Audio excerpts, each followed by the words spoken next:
Before we dive into 13 days of blood, dust, and defiance, let me ask you something. What would you do if you knew death was coming, not someday, not maybe, but absolutely, inevitably, within days? Would you run?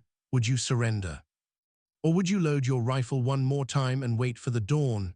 On March 6, 1836, in a broken-down mission outside San Antonio, Texas, roughly 200 men answered that question. They didn't run, they didn't surrender.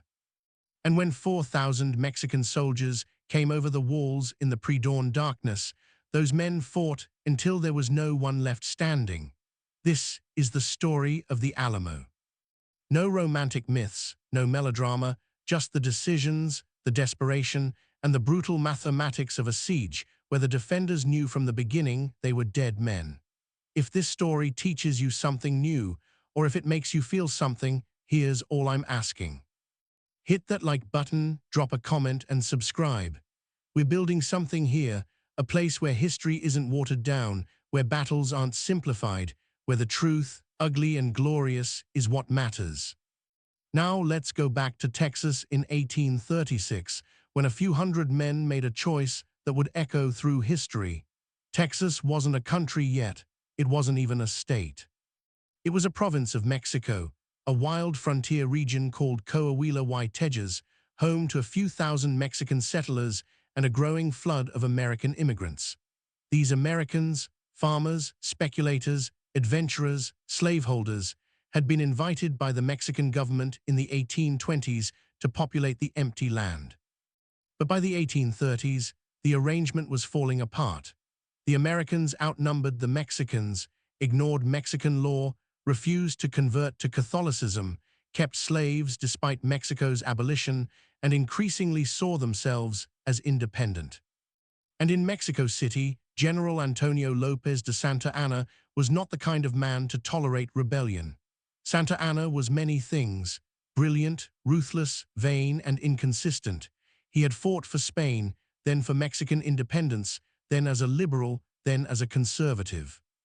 By 1833, he had maneuvered himself into the presidency, and by 1835, he had dissolved the Mexican Congress and declared himself dictator.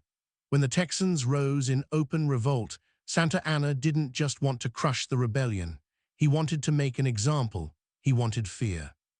And so, in the winter of 1835, he gathered an army, 6,000 men, professional soldiers and conscripts, and marched north across 800 miles of desert toward Texas. His message was simple: surrender or die. There would be no prisoners, no mercy, no negotiation.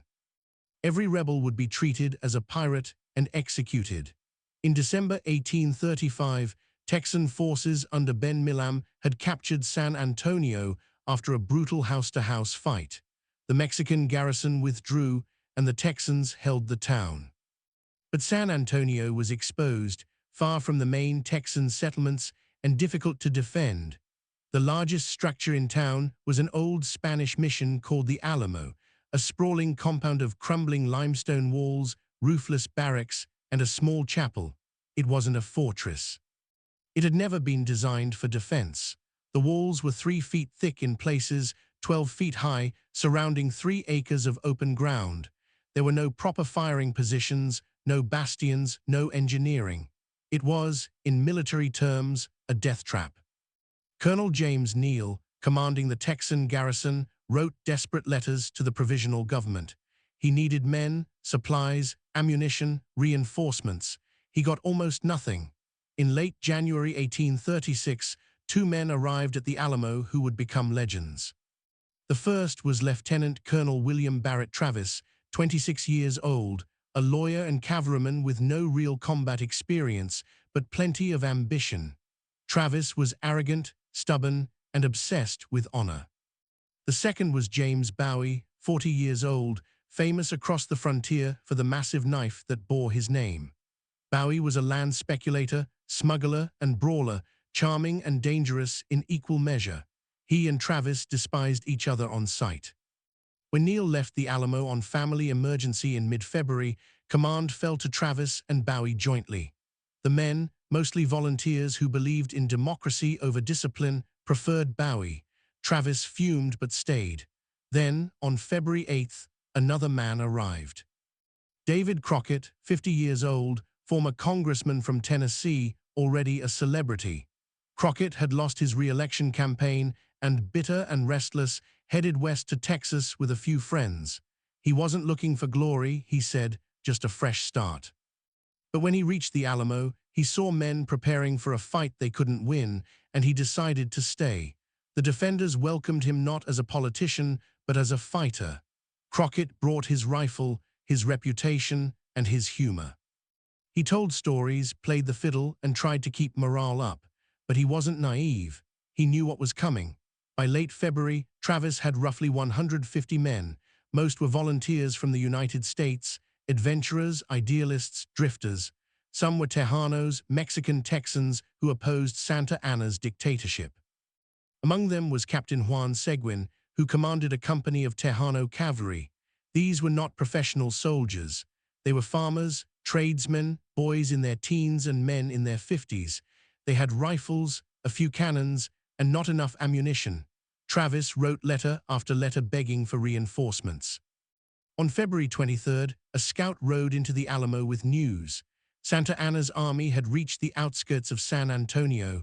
They were hours away. Travis called the men together. He told them the truth. Reinforcements might not come. The Mexican army was enormous. The Alamo was indefensible. Anyone who wanted to leave could leave now, no shame. A few men slipped away that night. The rest stayed. Travis sent couriers racing east with desperate messages. To the people of Texas and all Americans in the world, he wrote, "I am besieged by 1,000 or more of the Mexicans under Santa Anna.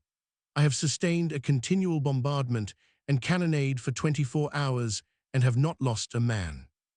The enemy has demanded a surrender at discretion, otherwise the garrison are to be put to the sword if the fort is taken.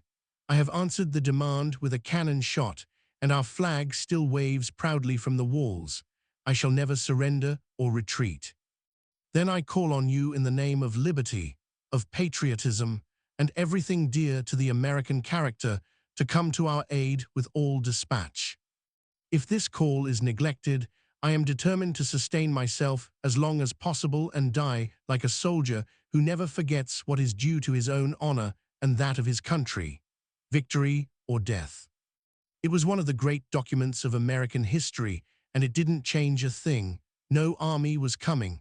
Santa Anna raised a blood-red flag over San Antonio. The message was unmistakable: no quarter. The Mexican artillery began shelling the Alamo, not to destroy the walls, but to terrify the defenders, to keep them awake, to grind them down. The bombardment went on day and night. The Texans fired back with their cannons, conserving ammunition, aiming carefully. They repaired the walls, reinforced weak points with timber and dirt, and dug trenches. Bowie fell ill, possibly pneumonia, possibly typhoid, and took to a cot in a side room. Travis assumed full command. Days passed. The shelling continued. Mexican troops probed the walls, testing for weaknesses. Texan riflemen drove them back. At night, the defenders could hear Mexican bugles, the sounds of thousands of soldiers camped just beyond rifle range. They could see the cooking fires, the movement of men and horses. Santa Anna was not in a hurry. He believed time was on his side. He believed the defenders would crack, that morale would collapse, that someone would open the gate. He was wrong. On March 1st, 32 men from Gonzales rode into the Alamo through the Mexican lines. They were farmers and townsmen, every able-bodied man in Gonzales. They had heard Travis's plea and come anyway. It was the only reinforcement the Alamo would receive. Travis thanked them, knowing they had just signed their own death warrants. The garrison now stood at roughly 189 men. Facing them were at least 4,000 Mexican soldiers, with more arriving daily. The nights were the worst. The cold, the exhaustion, the constant fear. Men slept in shifts, always ready to grab their rifles and run to the walls. Travis walked among them, trying to project confidence he didn't feel. Crockett kept spirits up with jokes and music, but even he couldn't hide the reality. They were surrounded, outnumbered 20-1, and no help was coming. Some men wrote letters home, others prayed. A few sharpened their knives and checked their pistols, preparing for the moment when the Mexicans would come over the walls and it would come down to hand-to-hand butchery. Santa Anna held council with his officers. Some argued for a continued siege. Supplies inside the Alamo would run out eventually. The defenders would weaken, but Santa Anna wanted a dramatic victory, a massacre that would terrify the rest of Texas into submission. He wanted the Alamo taken by storm. His officers warned him it would be costly. Santa Anna didn't care. He had the men, he had the will. And he had decided the assault would come before dawn on March 6th. Inside the Alamo, Travis gathered the men. He knew the assault was coming. He could feel it in the way the bombardment had intensified, the way Mexican troops had moved into position under cover of darkness. He drew his sword and scratched a line in the dirt. He spoke plainly. The Mexican army would attack soon, probably in the next day or two. There would be no escape. Anyone who crossed the line would stay and fight to the end. Anyone who stayed on the other side could try to slip away in the night. For a long moment, no one moved. Then, one by one, the men crossed the line. Bowie, too sick to walk, asked to be carried across on his cot. Only one man, a Frenchman named Louis Rose, chose to leave. He climbed the wall that night and disappeared into the darkness. No one blamed him. The rest prepared to die. March 5th. The Mexican bombardment stopped. The silence was worse than the noise. The defenders stood on the walls, watching, waiting. In the Mexican camp, Santa Anna issued final orders. 4 columns would attack simultaneously from different directions, overwhelming the defenders, giving them no time to concentrate their fire. The assault would begin at 5 in the morning, an hour before dawn. The men were told to fix bayonets, to move quietly, to show no mercy. Scaling ladders were prepared, axes and crowbars to break through doors. Santa Anna promised that any man who hesitated would be shot by his own officers. The assault would succeed because failure was not an option. Inside the Alamo, the men knew. They could feel it. Some wrote final letters. Others cleaned their rifles one last time. Crockett sat with a group of Tennessee volunteers, quietly talking. Travis walked the walls, checking the cannon, speaking to the men. Bowie lay in his room, 2 pistols on his chest, a knife in his hand. The chapel held the women and children, families of some of the Tejano defenders. Susanna Dickinson, wife of artillery officer Olmeron Dickinson, clutched her infant daughter and waited. There was nothing left to do but wait. At 5 in the morning, the Mexican bugles sounded. 4,000 men surged toward the walls from the north, south, east, and west. The Texan sentries shouted the alarm. Men stumbled from sleep, grabbed their weapons, and ran to the walls. Travis was one of the first to reach the north wall. He raised his rifle, fired into the mass of soldiers below, and took a bullet to the forehead. He fell backward, dead before he hit the ground. The commander of the Alamo was gone in the first minute of the fight. The defenders fired as fast as they could load. Rifles cracked in the darkness. Cannons roared, loaded with grape shot that tore through the attacking columns. Mexican soldiers fell by the dozens, but there were always more. They reached the base of the walls and began placing ladders. Texan defenders pushed the ladders away, fired down into the packed mass of men, threw rocks, swung rifle butts. For a few desperate minutes, the defense held, but the Mexicans were too many, too determined. One ladder held, then another. Soldiers climbed, reached the top, and engaged in hand-to-hand fighting on the walls. The defenders fell back, firing, reloading, clubbing with rifle butts. The north wall was breached. The Mexicans poured through. The west wall fell next, then the south. Mexican soldiers were inside the compound now, spreading through the plaza, firing into the barracks, hunting down defenders. Crockett and his Tennessee volunteers fought near the palisade on the south side. They fired until their ammunition ran out, then fought with knives and rifle butts. Mexican soldiers surrounded them, bayoneted them, shot them at close range. Crockett fell among his men, bleeding, dying, still swinging. The official Mexican reports would later claim he was captured and executed. The Texan legend would claim he died fighting. Either way, he was dead. In the long barracks, defenders barricaded themselves in rooms, firing through doorways and windows. Mexican soldiers broke down the doors with axes and poured inside. The rooms became slaughterhouses, blood on the walls, bodies piled in corners. Olmer Dickinson fought at his cannon on the chapel platform until a dozen bullets cut him down. His wife Susanna huddled in the chapel sacristy with other women and children, listening to the screams, the gunfire, the sound of men dying. James Bowie lay in his sickbed, too weak to stand. When Mexican soldiers burst into his room, he fired his pistols, then slashed with his knife. They shot him, bayoneted him, and left him bleeding on the floor. Some accounts say he tried to fight to the very end. Others say he was already dying when they found him. Either way, he died in that room, alone, in the dark. The fighting lasted less than 90 minutes. By sunrise, it was over. Every defender was dead.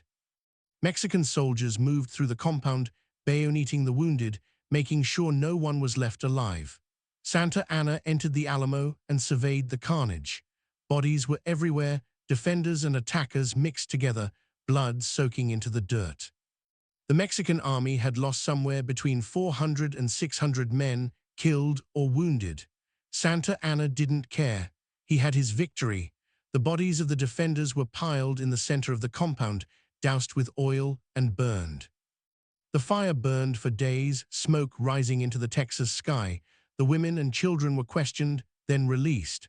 Susanna Dickinson was sent east with a message from Santa Anna. This is what happens to rebels. Surrender or die. But the message had the opposite effect. When word of the Alamo reached the rest of Texas, it didn't break morale, it ignited fury. Sam Houston, commander of the Texan army, was retreating eastward, gathering men, waiting for the right moment. The slogan spread through the camps and settlements, "Remember the Alamo." 6 weeks later, at the Battle of San Jacinto, Houston's army caught Santa Anna's forces by surprise.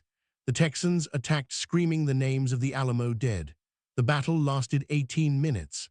The Texans killed 600 Mexican soldiers and captured Santa Anna himself. Texas won its independence that day, and the men who died at the Alamo became martyrs, symbols of defiance and sacrifice. But here's the truth behind the legend. The Alamo was a military disaster. Travis made the wrong decision to defend an indefensible position. The Texan government failed to send reinforcements. The men who died there didn't change the course of the war by holding the fort. They changed it by dying. Their deaths became a rallying cry, a shared trauma that unified a fractured rebellion. Santa Anna's brutality backfired. He wanted to terrorize Texas into submission. Instead, he gave them heroes and a reason to fight harder. And what about the men themselves? They weren't saints. Travis was arrogant and inexperienced. Bowie was a smuggler and a gambler. Crockett was a politician chasing a second act. But in those final days, trapped in a crumbling mission with no hope of escape, they made a choice. They could have run, a few did, but most stayed, knowing they would die, believing that their deaths might mean something. And in a strange, terrible way, they were right. The Alamo didn't have to fall the way it did. If reinforcements had arrived, if Travis had abandoned the fort, if Santa Anna had chosen a longer siege, the story would be different. But history is made of missed opportunities and fatal decisions. The men at the Alamo made theirs. They drew a line, crossed it, and waited for the dawn.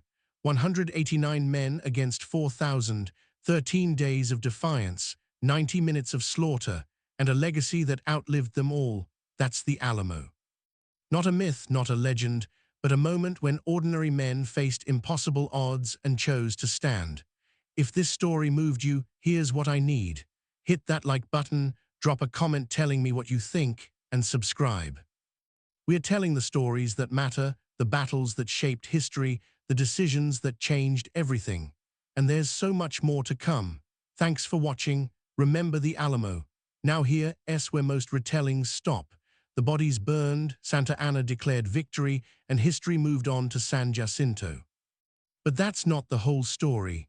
Because the Alamo didn't start on February 23rd when the Mexican army arrived, and it didn't end on March 6th when the last defender died.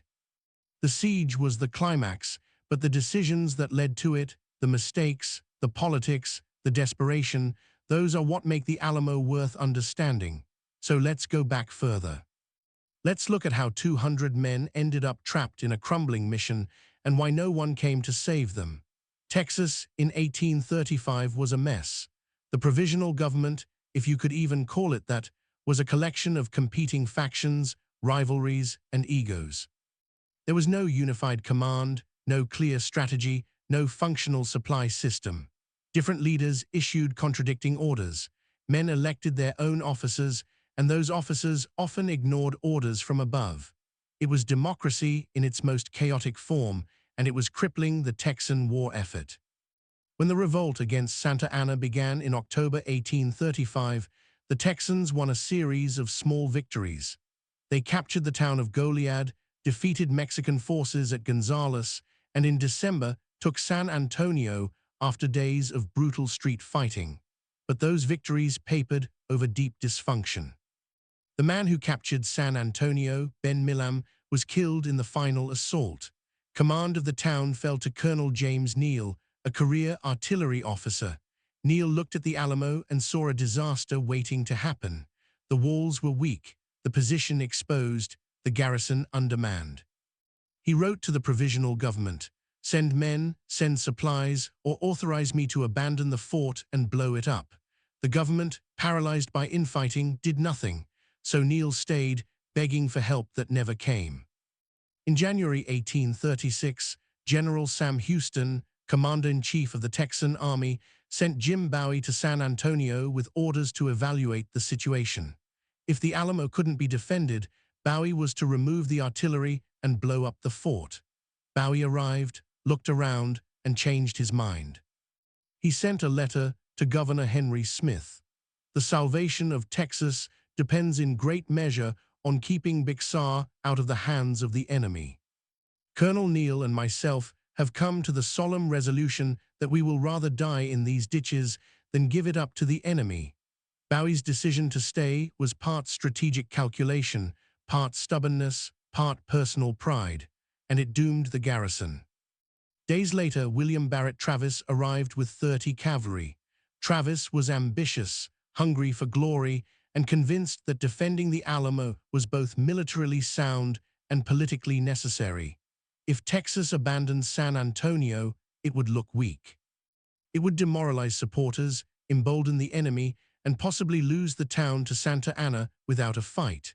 Better to hold the line, Travis believed, and force the Mexican army to pay for every inch. He didn't understand the mathematics. Holding the Alamo required at least 1,000 men. He had barely over 100. The Texan government wasn't just dysfunctional, it was collapsing. Governor Henry Smith and the General Council were locked in a bitter power struggle. Smith tried to dissolve the council. The council impeached Smith. Neither side had real authority. Competing military expeditions were launched, failed, and drained resources. Men who might have reinforced the Alamo were instead sent on a doomed invasion of Matamoros, a scheme driven by ego and greed. When Travis's desperate letters reached the government, there was no government capable of responding. Colonel James Fannin, commanding Texan forces at Goliad, received Travis's pleas for help. Fannin had over 400 men, more than enough to make a difference. On February 25th, he started marching towards San Antonio. Within hours, the expedition fell apart. Wagons broke down, oxen wandered off, supplies ran short. Fannin's officers argued, morale collapsed, and after advancing barely a mile, Fannin turned back. It was one of the great failures of the Texas Revolution. If Fannin had reached the Alamo, the siege might have ended differently, or more likely, 400 more men would have died. Inside the Alamo, the defenders knew they were alone. The early optimism faded as days passed with no reinforcements. Morale held, but it was fragile. Men grumbled, wondering why they were being asked to hold an impossible position.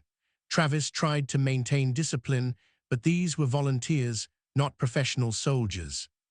They questioned orders, elected leaders, and threatened to leave if conditions didn't improve. Bowie, more popular with the men, clashed with Travis over strategy and authority. For a few days, the garrison had two commanders who despised each other. Only when Bowie collapsed with illness did Travis gain undisputed command. David Crockett's arrival boosted spirits, but it didn't change the strategic reality. The Alamo was indefensible. The walls enclosed 3 acres, far too large for a garrison of fewer than 200 men to protect. Defenders had to spread thin along the perimeter, unable to concentrate firepower. There were no bastions or angles to provide overlapping fields of fire. The walls were low enough that scaling ladders could reach the top. The gates were weak, reinforced with dirt and timber, but not strong enough to withstand a determined assault. Worst of all, the Alamo had no well inside the compound. Water had to be carried from the acequia, an irrigation ditch outside the walls. If the Mexicans cut off access, the defenders would die of thirst. Travis knew all this. He wasn't stupid. But he also believed that holding the Alamo, even briefly, would buy time for Houston to organize the main army. And he believed in the myth of Texan superiority, that one rifleman was worth 10 Mexican soldiers, that courage and marksmanship could overcome any numerical disadvantage. That belief, common among Texan and American settlers, was rooted in racism and arrogance. Mexican soldiers were disciplined, experienced, and fighting for a cause they believed in. Underestimating them was a fatal mistake. When Santa Anna's army reached the outskirts of San Antonio on February 23, it wasn't the full force. The initial troops numbered around 1,500, with more arriving daily. The Texans could have attempted a breakout that first night, fighting through the Mexican lines and retreating east. Some historians argue that would have been the smart move, but Travis believed his orders were to hold the town, and he feared that abandoning the Alamo would be seen as cowardice. So the defenders pulled back into the fort, barred the gates, and prepared for a siege. The Mexican artillery opened fire the next day. The guns weren't large enough to breach the walls, but that wasn't the point.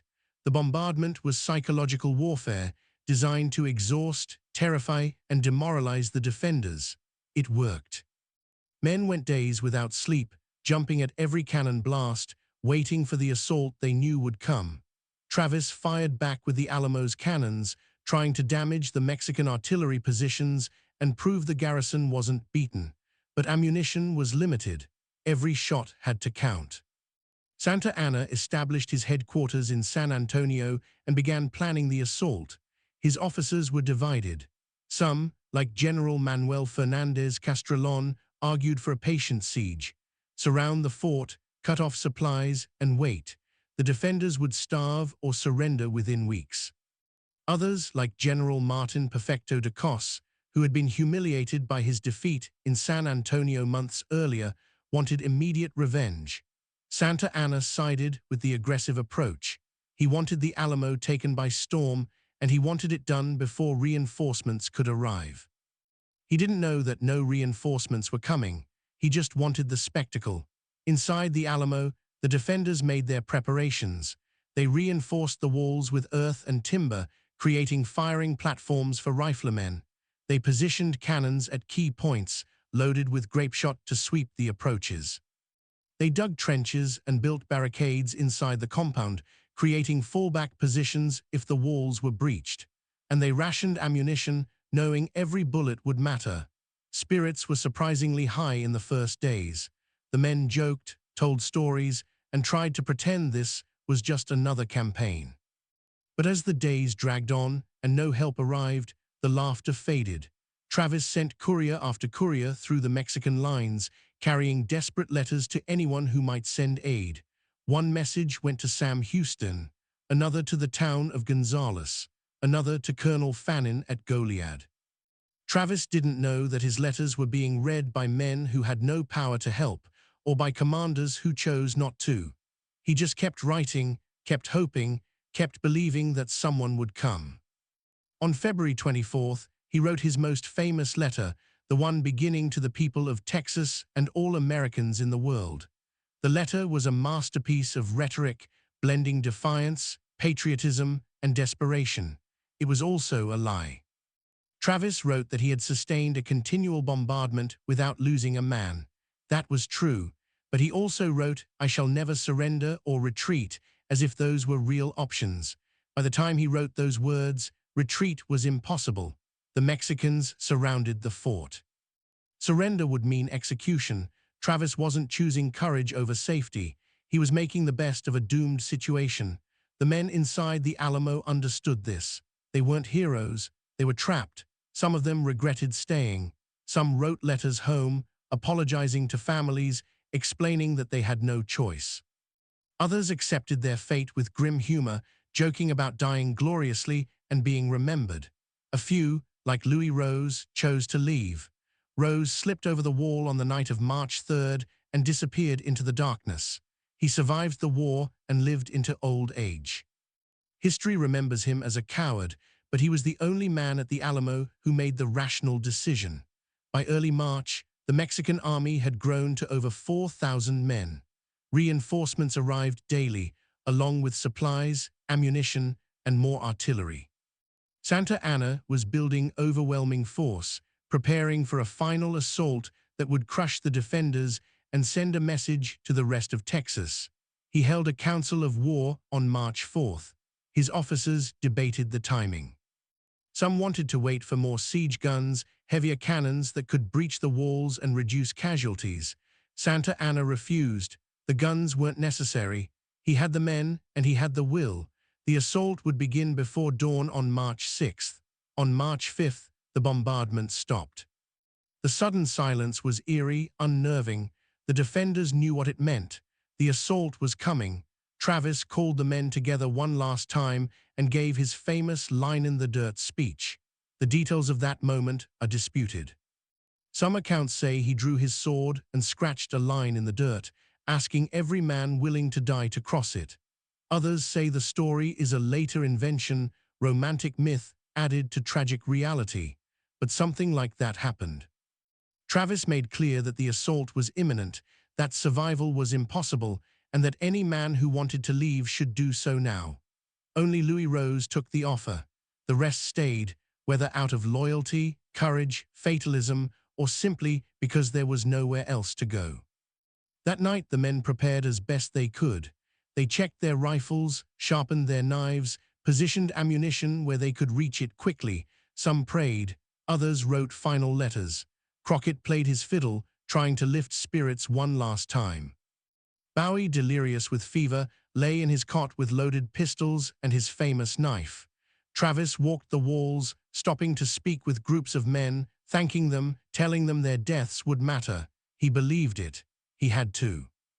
In the Mexican camp, soldiers prepared for the assault in silence. They were ordered to move quietly to avoid alerting the defenders until the last moment. 4 columns were organized, each tasked with attacking a different side of the Alamo. The plan was simultaneous assault from all directions, overwhelming the defenders and preventing them from concentrating their fire.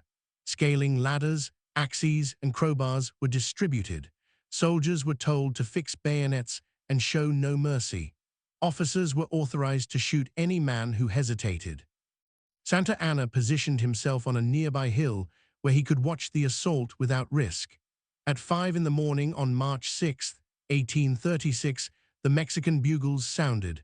4,000 men surged forward through the darkness. The Alamo's sentries shouted the alarm, and the defenders scrambled to the walls. Travis was among the first to reach the north wall. He raised his rifle, fired into the advancing mass, and took a bullet through the forehead. He fell backward, killed instantly. The Alamo's commander was dead within seconds of the battle beginning. Command fell to no one. There was no time for command. Each man fought where he stood, firing as fast as he could load, knowing there was no plan, no strategy, only survival measured in minutes. The cannons roared, loaded with grape shot, tearing through the packed ranks of Mexican soldiers. Riflemen fired into the darkness, aiming at muzzle flashes and the shadows of moving men. The first wave of attackers reached the walls and began placing ladders. Defenders pushed the ladders away, fired down at point-blank range, threw anything they could find. For a few desperate minutes, the defense held, but there were too many attackers, too many ladders, too many directions. One ladder held, then another. Mexican soldiers climbed to the top of the wall and engaged the defenders in brutal hand-to-hand combat. The north wall was breached first. Mexican soldiers poured over, dropping into the plaza, firing at defenders on the walls, rushing toward the barracks. The west wall fell next, then the south. Within minutes, Mexican troops were inside the compound, spreading through the open ground, overwhelming isolated groups of defenders. The Texans fell back, fighting room to room, barricading themselves in the barracks and the chapel. The battle devolved into a chaotic slaughter, men fighting in the darkness with knives, rifle butts, and bare hands. Crockett and his Tennessee volunteers fought near the palisade on the south side of the compound. They fired until their ammunition ran out, then fought with knives.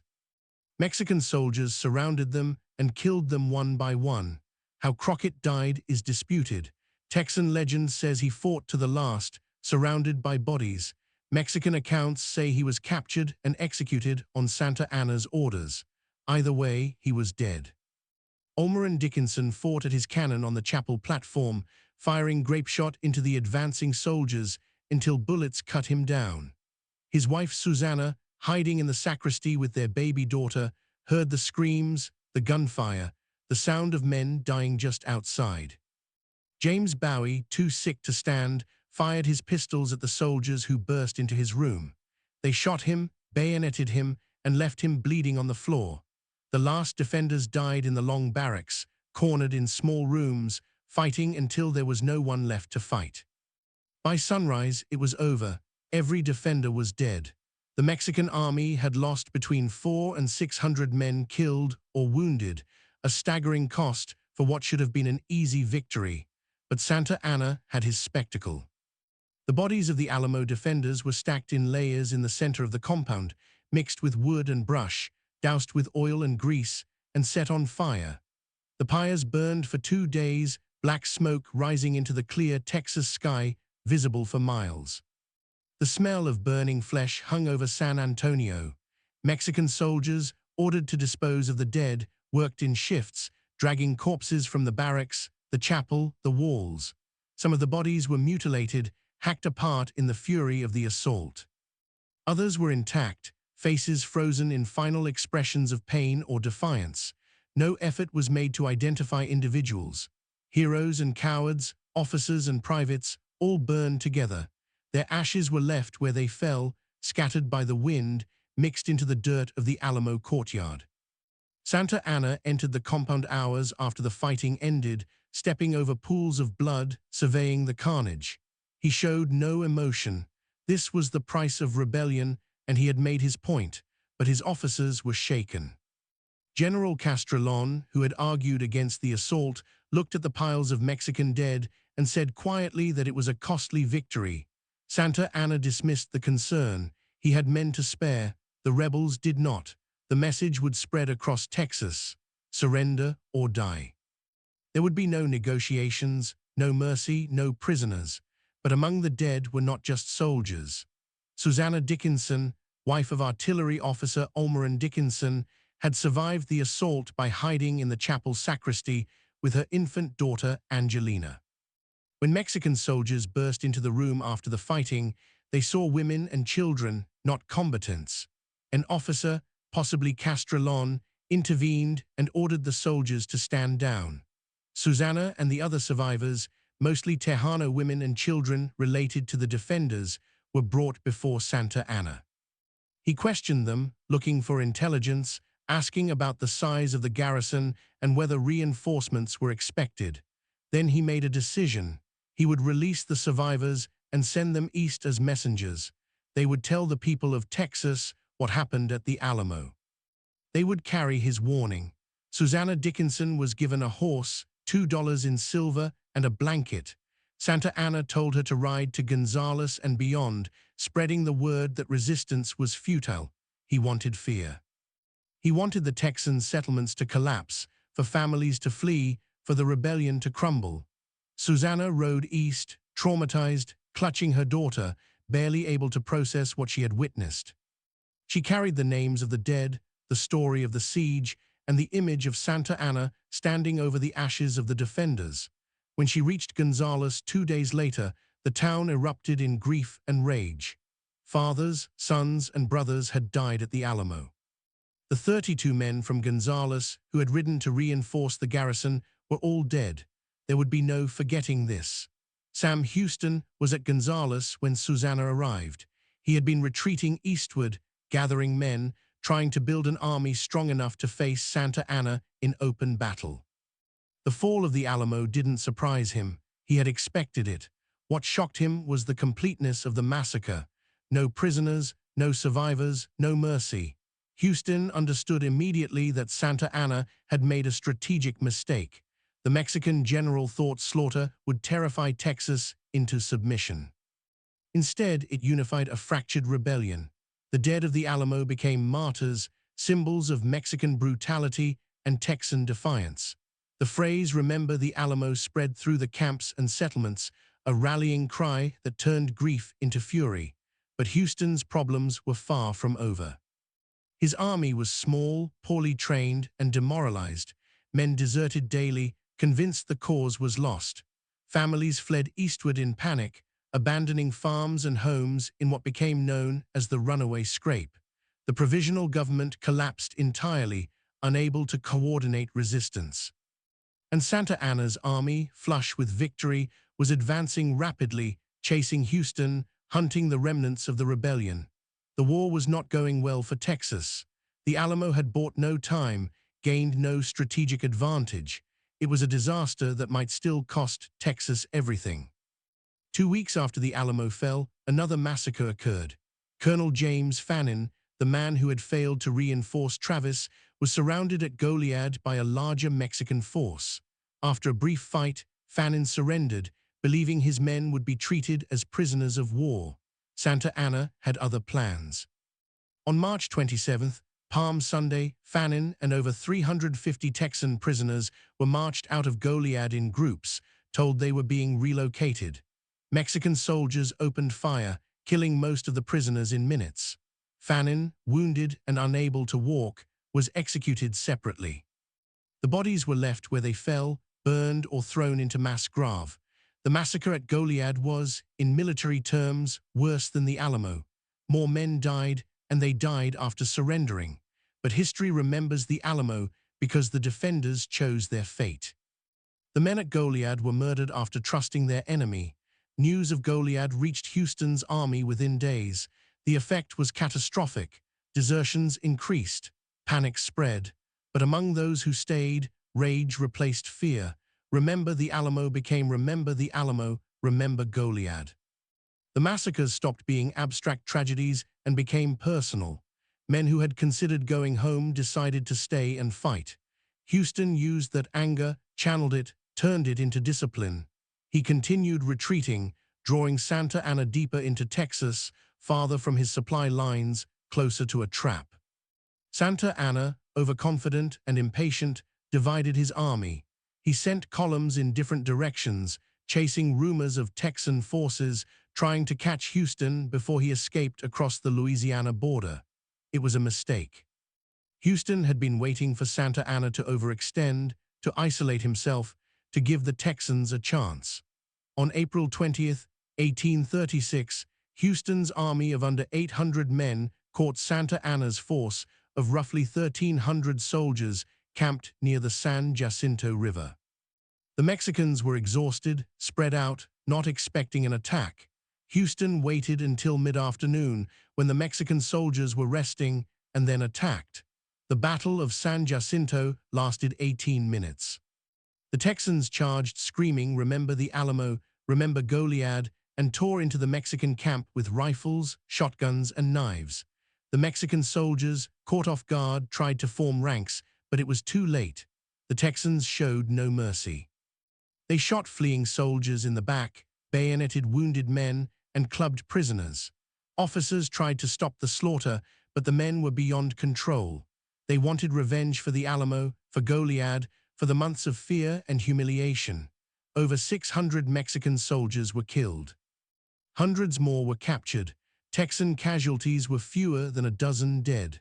Santa Anna fled the battlefield disguised as a common soldier. He was captured the next day, hiding in the grass, wearing a private's uniform. He was brought before Houston, who was lying wounded under a tree, his ankle shattered by a musket ball. Santa Anna expected to be executed. Instead, Houston made him a prisoner. The dictator of Mexico, the man who had ordered the massacres at the Alamo and Goliad, was now a hostage. Houston forced Santa Anna to sign the treaties of Velasco, recognizing Texas independence and ordering all Mexican troops to withdraw south of the Rio Grande. The Mexican government later repudiated the treaties, claiming Santa Anna had signed under duress. But it didn't matter. The war was over, Texas was free, and the men who died at the Alamo became legends, not because they won a battle, they didn't. Not because they held the fort long enough for Houston to prepare, they didn't. They became legends because they died in a way that gave meaning to their deaths. They chose to stay, knowing they would die, and their deaths became a story Texas could tell itself. A story about courage, sacrifice, and defiance. A story that turned a military disaster into a moral victory. But the real story is more complicated. The Alamo wasn't a heroic last stand. It was a failure of leadership, strategy, and logistics. Travis made the wrong decision to defend an indefensible position. The Texan government failed to send reinforcements or even coordinate a coherent strategy. Fannin abandoned the Alamo garrison to its fate. Houston retreated instead of fighting. None of the decisions made sense in isolation. But together, accidentally, they led to Texas independence. The Alamo bought no time, but it created martyrs. Goliad was a massacre, but it fueled rage. San Jacinto was a gamble, but it worked. History is not a clean narrative. It's a series of mistakes, accidents, and unintended consequences. The men who died at the Alamo didn't know they were creating a legend. They just knew they were trapped, and they made the best of it. Some fought bravely, some fought desperately, some probably died wishing they had run. But they all died, and in dying, they gave Texas something it desperately needed, a reason to keep fighting. The Alamo myth, the story most people know, came later. In the decades after 1836, the story was embellished, romanticized, and weaponized. The defenders became saints. Their flaws were erased. Travis's arrogance became visionary leadership. Bowie's greed became frontier toughness. Crockett's political failures became humble heroism. The line in the dirt, probably invented, became fact. The details of the final assault, murky and contradictory, were simplified into a clean narrative of heroic resistance. And the reasons for the battle, the messy politics of slavery, land speculation, and imperial expansion, were buried under layers of patriotic myth. But the core of the story remains true. 189 men were trapped in a fort they couldn't defend. They asked for help that never came. They knew they were going to die, and when the Mexican army came over the walls, they fought until there was no one left. That's not a myth, that's history, and it's enough. The Alamo didn't have to fall. If Travis had retreated, if Fannin had sent reinforcements, if Santa Anna had chosen patience over spectacle, the outcome would have been different. But those things didn't happen. And because they didn't, 189 men died in a crumbling mission on a cold March morning, and their deaths changed the course of history. Not because they won, but because they lost in a way that made people remember. Texas independence lasted 9 years. In 1845, the United States annexed Texas, making it the 28th state. The annexation triggered the Mexican-American War, which ended with the United States seizing half of Mexico's territory, including California, New Mexico, Arizona, Nevada, Utah, and parts of Colorado and Wyoming. The Alamo, a minor siege in a colonial rebellion, became the opening act of continental expansion. The men who died there didn't know they were part of that story. They just knew they were fighting for something, even if they couldn't articulate what it was. And what about Santa Anna?